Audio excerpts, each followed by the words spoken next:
오늘도 행복하세요. 오자유세상의 유현상 목사입니다. 오늘은 고린도전서 2장 6절로 10절에 있는 말씀을 중심으로 해서 오직 비밀한 가운데는 하나님의 지혜라고 하는 제목으로 잠시 은혜를 나누고자 합니다. 오늘 저렴들 사는 이 세상에는 참으로 많은 물건들이 있습니다. 그런데 그 물건 가운데 고교 값진 물건들을 우리는 보하다 그렇게 말을 합니다. 근데 그 값진 물건들을 잘 보관하는 방법 중에 하나가 위장술입니다. 사람들에는 보면 아주 하나밖에 없는 진귀한 값진 건데 하찮은 것처럼 보여서 사람들의 관심 받게 이렇게 만들므로 말미암아 오히려 그것을 보관하는 방법이죠. 오늘 본문 고린도전서 2장 6절로 10절에 보면 바로 예수님은 온 인류를 구원할 유일하신 분인데 바로 하나님이 그렇게 세상이 예수님을 존귀함으로 알지 못하도록 하나님의 독생자 구인 구세주를 알지 못하도록 하나님이 비밀로 감추었다 그렇게 말씀하고 있습니다. 그래서 예수님은 세상적인 지혜나 또는 세상의 권력을 가진 관원의 눈으로는 도저히 이해할 수 없는 그런 분으로 세상에 내어놨다고 하는 사실입니다. 왜 그렇게 해야 되느냐?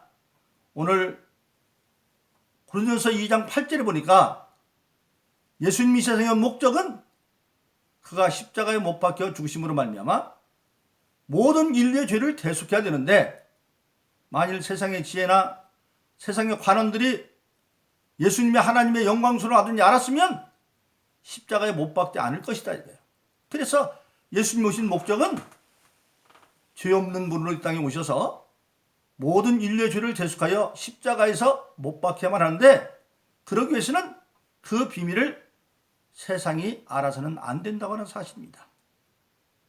그래서 하나님은 창세전부터 여자의 후손으로 약속한 모든 것들을 다 약속된 것인데 예수님이 오실 때는 그것을 세상이 알지 못하는 방법으로 보내었고 오직 누구만 아느냐? 자기가 사랑하여 예비된 자, 사랑해서 예비된 자들만이 알 수 있도록 해놓았고 결국은 성령을 통해서만 그것을 알 수 있도록 해놓았다고 하는 사실입니다. 바로 그렇습니다. 그래서 예수님은 정말 성경에 보면 유일하신 인생 문제의 대안이죠. 근본적으로 아담 이후의 모든 인류의 죄를 대속할 수 있는 우리가 잘 아는 요한복음 3장 16절로 18절이 그렇죠. 하나님이 우리를 사랑하시는데 그 증거가 뭐냐? 아들 독생자를 주신 것이다. 하나님이 세상을 이처럼 사랑하사 독생자를 주었으니 만일 하나님이 독생자를 주지 않으면 이 세상은 심판받아 멸망할 수밖에 없어요. 그런데 하나님이 예수를 보내심으로 예수를 믿고 심판받아 멸망할 자리에서 믿음으로 구원받아 영생에 이르는 길을 만들어 놓은 것입니다. 그 예수님은 궁극적으로 결론적으로 말하면 인생의 모든 문제의 유일한 총체적인 대안입니다. 영원만 고르는 것이 아니라 이 세상에 사는 동안에 삶의 시리한 모든 사람들에게도 새로운 소망을 주는 예수님. 사마리아 여인이 있습니다. 어떤 집에 시집을 갔는데 남편 5이 다 죽었습니다. 이스라엘 사람들에게는 계도 혼인법이라는 게 있습니다. 어떤 집에 어떤 여자가 맏아들과 결혼했는데 그 남편의 아들이 없이 죽으면 그 다음 이제 시동생이 형수와 살아서 대를 이어져야 되고 그런데 그렇게 해서 5 형제하고 5 형제 다 죽고 그리고 이제 6번째가 됐는데 그 6번째는 여자가 아무 때나 애 낳는 거 아니죠. 이미 애 낳을 수 없는 연령이 지나고 버렸기 때문에 그는 아주 인생의 소망을 잃어버린 사람입니다. 사마리아인을 비유를 하면서 남편이 5이나 되니까 성적으로 아주 잘못된 예대로 알고 있는 잘 아닙니다. 예수님께 질문은 사두개인들이 그렇게 말하죠. 부활이 있다고 말하니까 뭐라고 말합니까? 부활이 있으면 어떤 집에 7 아들이 있는데 한 여자가 마다하고 결혼해서 그 후손이 없이 죽고 그래서 쭉 7하고 다 살았는데 7이 다 죽었다. 그러면 나중에 부활하면 그 여자가 누구의 아내가 되겠느냐? 그러니까 예수님이 말하죠. 너희들이 오해했다. 천국에서는 시집도 장가도 안 간다. 그렇게 말했습니다. 그러니까 그런 경우에만 5 남편입니다. 그러니까 사마리아 여인은 성적으로 물난 여자가 아니에요. 그래서 이제는 5 남편이 죽고 6째 남편도 남편이 아니죠. 근데 그걸 예수님이 알고 있으니까, 한 번도 안 만난 예수님이 알고 있으니까 당신은 선지자다. 그런데 그 여자의 관심은 어디에 있느냐? 이미 세상적으로는 정말 불행한 여자가 되어 있지만 유일하게 뭐냐면 메시아를 기다리는 신앙이 있었어요. 그래서 선지를 알고 그가 대뜸 물어보죠. 예배에 대해서 물어봅니다. 그럼 당신 선지자인데, 내 비밀 아는 그 선지자인데 예배는 어떻게 드려야 됩니까? 유대 사람들은 예루살렘에서 드려야 한다고 그러고 우리 사마리아 사람들은 어디서 신령과 진정으로 예배만, 진정만 예배 드리면 된다고 말합니다. 그래서 예수님께서 예루살렘도 말고 산에서도 말고 신령과 진정으로 예배할 때가 오늘 지금이다. 하나님의 영이 영으로 예배 드리라. 신령과 진정으로 예배하는 자를 하나님은 찾는다. 그러면서 예수님이 그에게 자기가 메시아인 것을 드러내니까 이제까지 삶에 소망이 없던 그 여자가 물동이를 던져놓고 사마리아에 달려가서 예수를 전하는, 인생에 달려갈 길을 찾는 그런 예수님. 또 성경에 보면 온갖 가지 질병에 걸린 사람들이 다 예수 이름으로 다 고침을 왔습니다. 안진병이로 벙어리도 말하고 소경도 보고 문둥병이랑 모든 질병 총체적으로 문제를 해결하고, 그리고 경제적인 관점에서 본다고 한다면 물고기 2마리와 떡 5개로 장정만 5,000명, 남녀노소 한 2만 명을 넣을 수 있는 물질이 이적들을 무시고, 그리고 제자들이 배 타고 갈 때에 바람 불고 풍랑이 불어 도저히 인간의 힘으로 극복할 수 없는 환경도 예수님의 말씀 한마디로 바람을 꾸짖고 풍랑도 잔잔하게 하고, 한마디로 말하면 성경에 보면 예수님으로 말미암아 해결되지 않는 게 하나도 없습니다. 그래서 예수님은 인생 모든 문제의 금세뿐만 아니라 내세에 이르는 유일하신 대안입니다. 그런데 그것을 이루기 위해서는 예수님이 반드시 십자가에 못 박혀야 되니까 세상 관원이나 세상의 죄는 알지 못하게 만들었다. 그래서 예수님은 공생애 중에도 가르칠 때 비유로 가르칩니다. 예수님이 비유로 말할 때는 2가지 종류의 비유가 있어요. 어떤 비유는 잘 뜻을 해석하기 위해서 설명해 줘서 비유로 말하고, 어떤 비유는 비밀을 감추기 위해서 말했습니다. 예수님께서 마태복음 13장에서 씨 뿌리는 비유를 여러 사람 앞에서 말합니다. 근데 나중에 제자들이 물어봐요. 왜 이걸 비유로 어렵게 말합니까? 그러니까 예수님 뭐라고 말씀하십니까? 마태복음 13장 11절에서 이렇게 말합니다. 천국의 비밀을 아는 것이 너에게는 허락되었지만은 그러나 저에게는 허락되지 않았다. 비밀로 감춰져 있습니다. 비유라는 목적이 비밀을 감추기 위해서 필요합니다. 그래서 따로 제자들에게 설명을 해주죠. 또 일찍이 마태복음 7장에서는 더 강경하게 말합니다.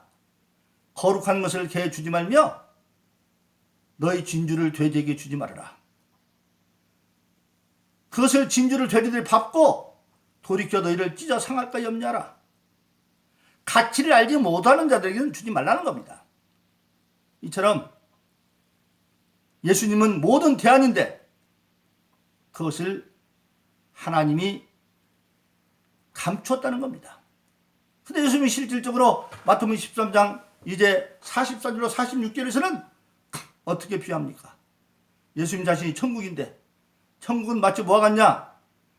어떤 사람이 밭에 붙인 값진 보화 하나를 발견하고 돌아가서 기뻐함으로 전 재산을 팔아서 샀다. 그러니까 예수님의 가치는 있는 모든 재산을 팔아서 살 만큼 그렇게 올인해야 될 가치고, 또 세상에서 가장 이제 밝은 것이 장사죠. 또 천국은 뭐와 같냐? 어떤 장사가 값진 진주 하나입니다. 하나를 발견하고 가서 모든 것을 다 팔아서 샀다. 즉 예수님은 세상의 모든 것을 다 팔아서 사야 사도 될 만큼 그러한 올인할 대상인데도 불구하고 그것을 하나님이 감추었다고 하는 사실입니다. 그럼 누구에게만 그것이 나타났냐? 오늘 9절에 보면 하나님께서 사랑하사 예비한 자들에게, 10절은 그것을 어떻게? 성령을 통해서, 오직 하나님의 성령으로 우리에게 보이셨으니 성령은 모든 것 하나님의 기쁨까지 통달하게 만든다. 즉 성령을 통해서 예수를 알게 만들었다고 하는 사실입니다. 그래서 우리가 예수 믿고 거듭나는 것도 바로 뭡니까? 우리가 잘 아는 사도행전 2장 38절에서 보면 베드로의 설교 듣고 회개하는 사람들에게 베드로가 말하죠. 너희가 회개하여 각각 예수 이름으로 세례를 받고 죄사함을 얻으라. 그러면 성령을 선물로 줄 것이다. 그래서 성령을 선물로 받은 자들만이 예수님이 정말 구주인 걸 알고 예수님만이 우리의 유일한 대안인 걸 안다고 하는 사실입니다. 마치 예수님은 우리가 호텔에 들어갑니다. 그런데 키를 잊어먹었습니다. 그러면 카운터에 가서 키를 잊어먹었다고 말하면 카운터에는 마스터 키라고 하는 키가 있어서 그 키는 호텔방 모든 문을 열 수 있는 그런 키입니다.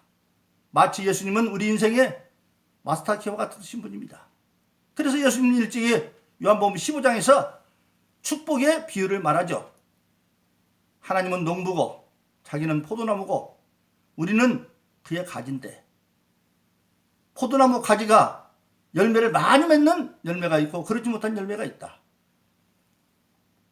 똑같이 붙어있는데 열매 안 맺는 열매는 어떻게 했어요? 붙어는 있는데 하나님의 말씀을 영양분으로 빨아들이지 않으면 안 되는 거죠. 말씀을 라면 먹으면 열매가 많이 열리는데. 그래서 예수님은 그 비유를 말하면서 요한복음 15장 7절에서 이렇게 말하죠. 너희가 내 안에 거하고 내 말이 너 안에 거하면 무엇이든지 원하는 대로 구하라. 그러면 이루리라. 우리가 예수 안에 거하고 우리의 삶이 예수 안에 있습니다. 모든 것이 내 생각이나 말이나 행동을 예수님에게 비춰봐서 예수님은 이런 경우에 어떻게 생각하셨을까? 예수님은 이런 경우에 어떻게 말씀하셨을까? 예수님은 이런 경우에 어떻게 행동하셨을까? 그것을 하나님의 말씀에서 찾아. 그것이 너희가 내 안에 거하고 내 말이 너 안에 거하면. 구체적으로 예수님은 요한복음 15장 10절에서 내 말에 거한다 하는 것을 이렇게 말합니다. 내가 아버지의 계명을 지켜 그의 사랑 안에 거하는 것 같이 너희가 나의 계명을 지키면 너희도 나의 사랑 안에 거하리라. 즉 계명, 하나님의 말씀을 지키는 것. 그 말씀 안에서 무엇인지 기도하면 이루어진다고 하는 사실입니다. 그래서 우리가 잘 아는 대로 요한3서 1장 2절은 사랑하는 자여 내 영혼이 잘 뛰는 같이 범사가 잘 뛰고 강건하기를 원한다. 영혼이 잘 뛰는 것, 하나님과의 관계가 잘 뛰는 거고, 하나님과 관계가 잘 뛰면 우리의 범사가 잘 뛰고 그리고 강건해서 누릴 수 있는 축복을 준다고 말하고 있습니다. 그 보증을 위해서 예수님은 십자가 못 박혀 부활하셔서 마지막 감람산에서 승천하시기 앞서서 마태복음 28장 18절에서 이렇게 말하죠. 이제 하나님께서 하늘과 땅의 모든 것을 나에게 주었다. 그러므로 우리는 예수 이름으로 하늘과 땅의 모든 권세를 주신 예수님이 네가 내 이름으로 무엇이든지 하면 이룬다고 말씀해 주셨으니까 그 기도함으로 이루어 살 수 있는 것입니다. 바로 그렇습니다. 이제 예수님은 저와 여러분들 모든 인생의 문제에 마스터키입니다. 그래서 예수 믿는 사람들은 예수를 깊이 할수록 생활이 간단해집니다. 문제가 생기면 이것저것 따질 거 하나도 없어요. 먼저 무릎 꿇고 문제의 원인을 살펴봅니다. 하나님 말씀에 비춰보면 그 문제의 원인이 뭔가를 알 수 있어요. 아, 내가 하나님의 계명을 지키지 않고 하나님 말씀대로 안 살아 죄 때문에 이렇구나. 그러면 먼저 회개해야 되죠. 또 어떤 경우에는 신앙 양심상 거리낌 없는 데도 있어요. 그러면 뭡니까? 아, 이거는 뭔가 나에게 더 큰 것을 주기 위해서 훈련의 과정으로 오는 것인가 보다. 그렇게 알 수가 있고, 또 어떤 경우에는 정말 그 나라와 그 의를 위해서 하나님의 뜻으로 사는 것 때문에 세상으로부터 핍박받을 수 있죠. 예수님 말씀하신 팔복 가운데 마지막 8번째 가장 하늘에서 큰 상급은 뭡니까? 선지의 축복인데 땅에 있는 동안에는 핍박도 당하고 욕도 먹고 거짓 증거도 당하고 그러나 기뻐하라 하늘에서 상이 크다고 말했습니다. 이 3가지 가운데 어떤 한 가지를 깨달아 알고 이제 기도하면 주님께서 죄 때문에 문제가 생겼으면 회개하고 나면 영적인 문제로 죄를 회개하고 그러면 현실적인 문제가 해결되고 중풍병자가 침상에 사람들이 들려왔습니다. 그 병의 원인이 죄였기 때문에 예수님이 먼저 소자에 대해 죄사함 받으니라 죄를 사하고 침상을 메고 가라고 하는 것처럼 먼저 회개하고 죄의 문제를 해결하고 그러면 예수님은 우리의 문제를 해결해 주십니다. 또 우리가 더 큰 일에서 연단의 과정에 있으면 인내할 수 있는 능력을 주시니까 그 힘들어도 로마서 5장 3절로 4절에 있는 것처럼 그러므로 우리는 환난 가운데도 즐거워하나니 환난은 인내를 인내는 연단을 연단은 소망을 이루는 줄 알미입니다. 연단을 통한 소망을 이루는 과정인지 알고 그리고 그런 것도 아니고 내가 하나님의 사명을 감당하기 위해서 핍박당하고 당하면 바울의 고백처럼 지금 받는 고난과 장차 받을 영광을 비교할 수 없다고 하는 그걸 가지고 오히려 하나님께 능력을 구해서 감당해 갈 수 있다고 하는 사실입니다. 그러므로 저와 여러분들 신앙생활 모든 사람들은 오직 예수 한 분만으로 만족하는 겁니다. 그래서 생활이 간단해져요. 예수님이 나의 그리스도니까 나를 가르치는 지혜 스승이고 나의 모든 죄를 사하시는 영원하신 제사장이고 내가 힘이 없을 때 예수님께서 왕으로 죽은 나사로를 살렸던 그 능력으로 우리를 함께하는 그래서 세상 끝날까지 우리를 고아처럼 번성하게 함께한다는 그 말씀 믿음으로 말미암아 우리는 오직 하나님이 창세전부터 비밀로 숨겨놨던 그 예수를 이제 우리에게 임금과 구주로 주었으니 사도행전 5장 31절에서 예수님은 우리의 임금과 구주라고 말했습니다.